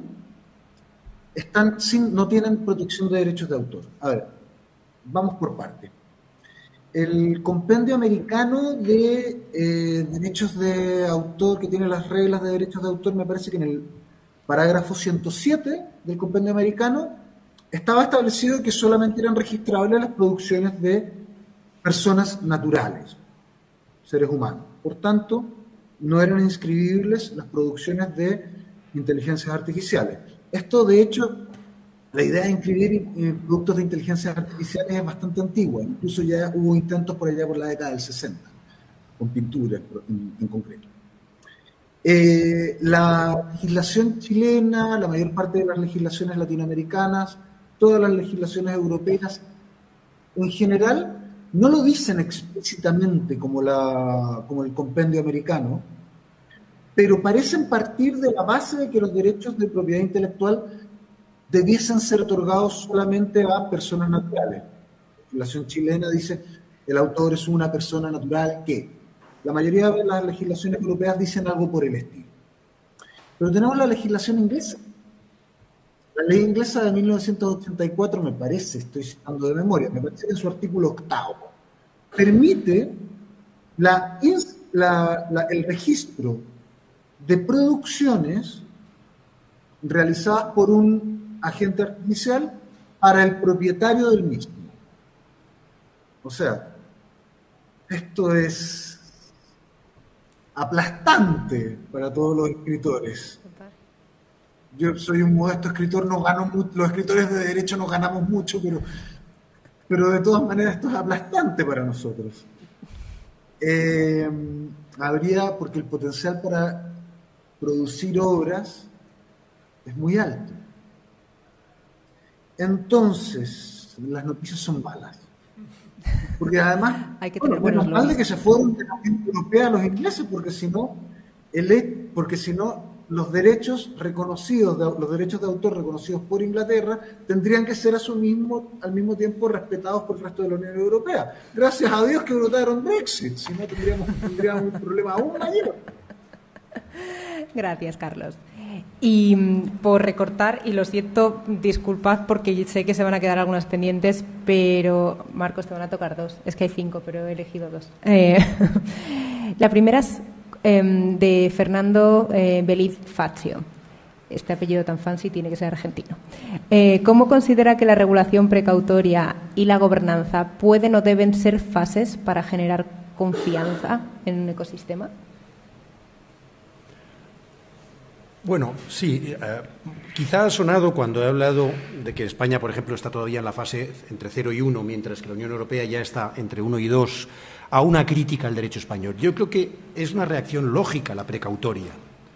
La precaución, el principio de precaución es un principio ideado en el derecho ambiental, pero que se ha extendido también al derecho financiero o a otros, de adoptar medidas para prevenir riesgos cuando no tienes soberanía cognitiva todavía sobre el alcance y las causas precisas de esos riesgos, cuando todavía no sabes.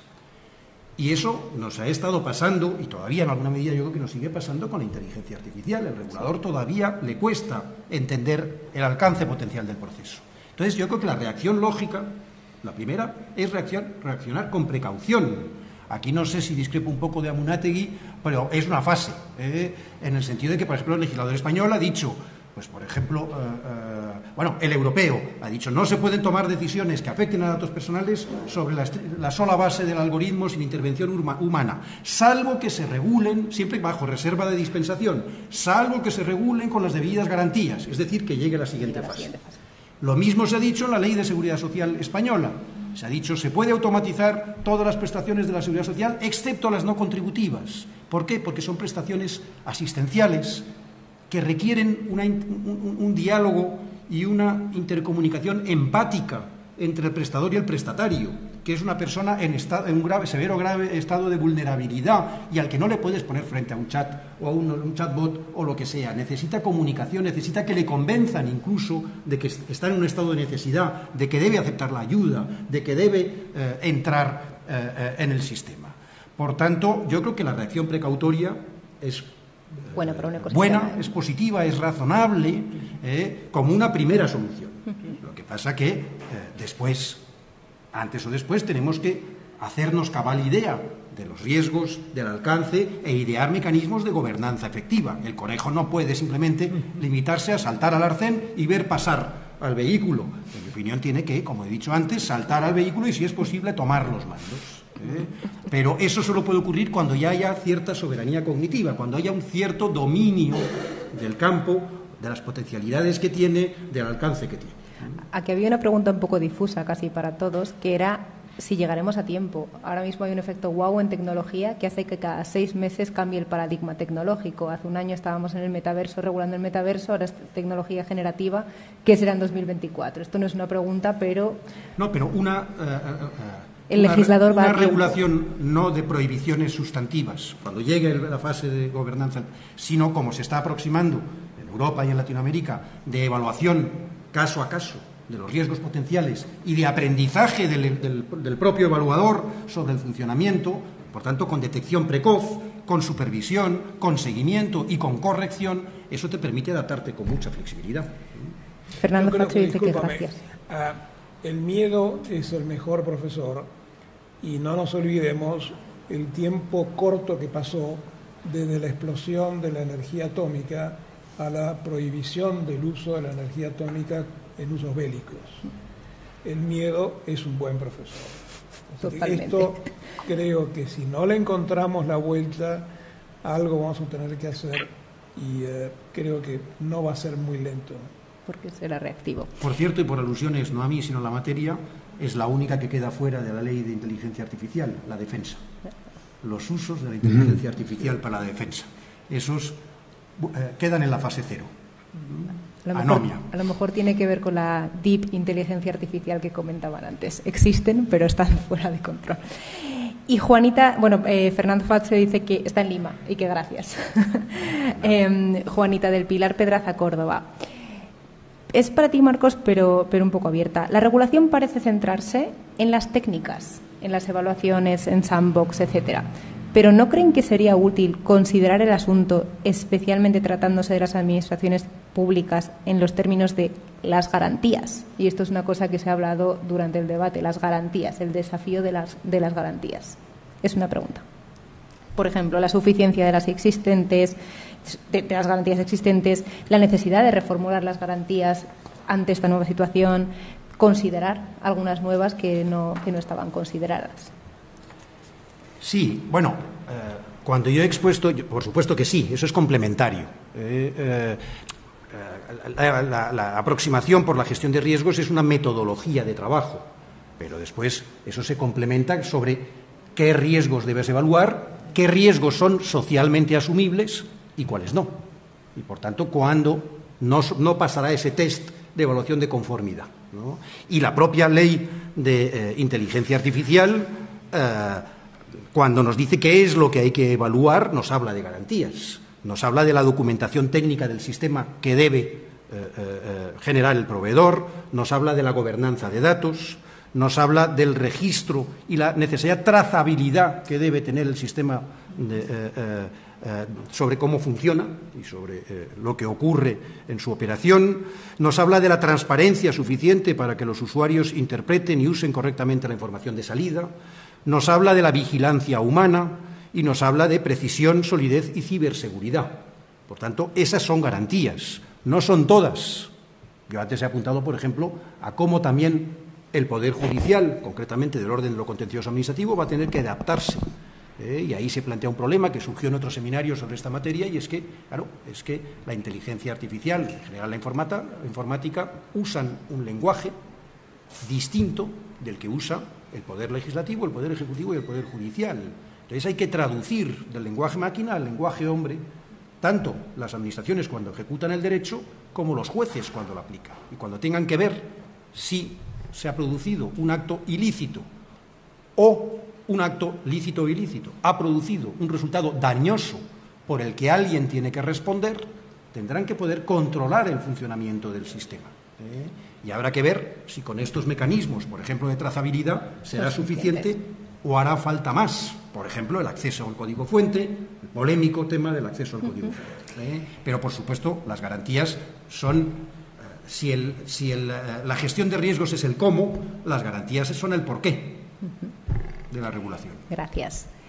Nos quedan 7 minutos para que nos echen, así que si algún miembro de la mesa o del público quiere decir algo más, ¿sí? Tengo una última pregunta muy breve. En principio sería para el doctor Bakker, pero entiendo que puede ser extensiva para todos. Y la primera pregunta sería si es que en esta ley de regulación de inteligencia artificial se recogen aspectos o límites relacionados al derecho del trabajo. Preventivamente uno diría, porque definitivamente, o por lo menos entiendo yo, que aquí o dentro de muy poco tiempo se va a encontrar esta batalla que va a tener que dar la inteligencia artificial en lo que sería el reemplazo de la máquina por el hombre y este miedo generalizado que hay con todas las profesiones. De hecho, una de las preguntas era si se iba a reemplazar por los abogados. Y también cómo en el escenario del derecho laboral, cómo se va a reconfigurar la relación entre empleado y empleador, porque en definitiva, desde las primeras leyes sociales alemanas, el empleador al final del día lo necesitaba el empleado. Entonces, ¿cuál creen que ustedes debe ser la respuesta del derecho laboral para proteger, si es que deben protegerse, a estos empleados? Porque al final del día va a terminar siendo la ley de la supervivencia del más apto, y el más apto va a ser una máquina que procesa datos y algoritmos a velocidad de la luz prácticamente. Entonces, es una pregunta un poco general, pero ¿cómo creen que va a sortear la regulación con el tema de la inteligencia artificial en el derecho laboral?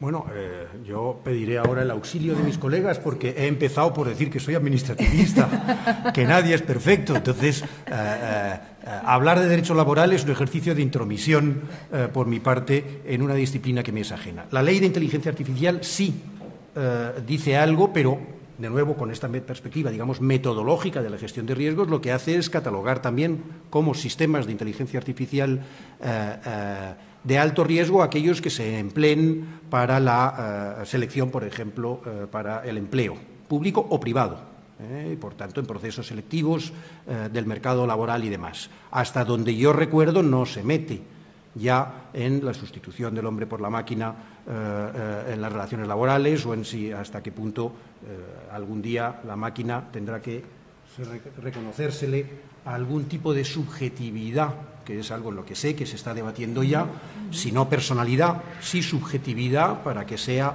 centro de imputación de algunas obligaciones y derechos, bueno, más bien obligaciones laborales, ella o el empleador, en términos de cotización a la seguridad social, etcétera, etcétera.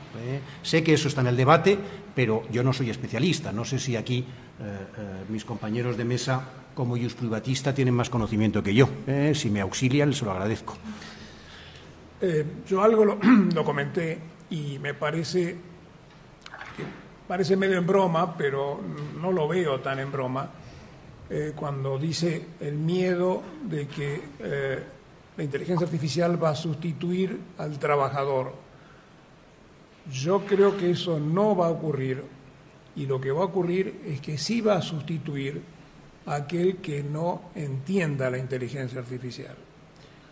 Porque la inteligencia artificial llegó para quedarse. Es una herramienta como muchas otras que hoy día las utilizamos y resultaría muy difícil trabajar sin conocerlas. Hoy día no puedes tomar un trabajador, en un área medianamente contable, si no maneja bien el Excel, por ejemplo. Entonces le harás distintas preguntas del manejo de las reglas de cálculo que te genera el Excel. Si te viene y te dice, mire, yo he llegado a la calculadora manual solamente, le diría, muchas gracias. Entonces, la inteligencia artificial, que es la que permite un poco todo esto que estuvimos diciendo, yo creo que difícilmente sustituya, si bien ha habido, como dice Richard Susskind, que ha sido citado hace un ratito, ha sustituido la tecnología a muchas actividades que hasta ahora existían. De hecho, hoy día los artesanos de la madera casi no existen porque son las computadoras las que diseñan los dibujos, etcétera. En materia de realización de vestidos lo hacen máquinas automáticas, etcétera, etcétera.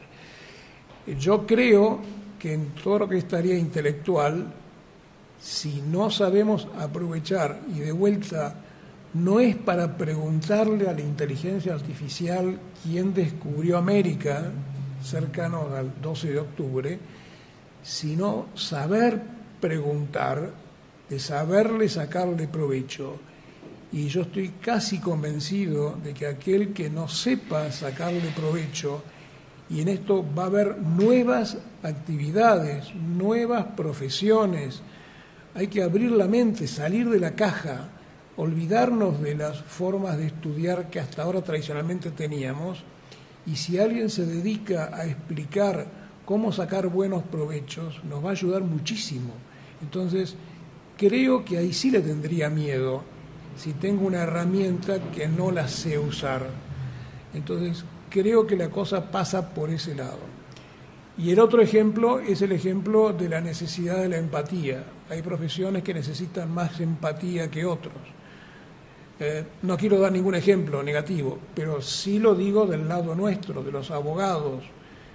Si careces de la empatía, del trato con el cliente, si el magistrado no tiene la empatía de escuchar a quien tiene razón y después aplicar la ley en consecuencia, si no lee correctamente todas las pruebas, va a ser un mal juez por más inteligencia artificial que aplique. Entonces, yo creo que tenemos ese desafío que va a ser muy difícil dar una solución hoy, y eso tampoco va a estar regulado, va a estar un poco en cada uno y en la enseñanza que cada uno de los que tenemos experiencia lo discutamos con aquellos que tienen inteligencia, que son los jóvenes. Entonces, ustedes se manejáis absolutamente con redes sociales, por ejemplo. Entonces, el que no está en la red social no existe. Bueno, todo esto ha sido algo nuevo. Entonces, no creerle todo lo que aparece en las redes sociales, enseñarle a los chicos que no deben creer todo lo que aparece, es saber algo más de lo que estoy mirando. Entonces, creo que tenemos un enorme desafío. Y eso no es malo, no es malo. Esto no va a quitar trabajo, va a cambiar el trabajo. Lo que tenemos que ver es cómo reubicar ese trabajo en cosas realmente que sirvan. Pues ahora sí que sí. cerramos la mesa porque los siguientes que nos van a echar directamente. No me gustaría cerrar sin de verdad dar las gracias, por supuesto, a la mesa, al público. Esto se hace porque la gente viene, se interesa y se abre un debate. Muchísimas gracias. A la Universidad Carlos III por prestarnos siempre magníficamente las instalaciones, a todo el equipo que está detrás de la organización y con esto cerramos. Muchísimas gracias a todos.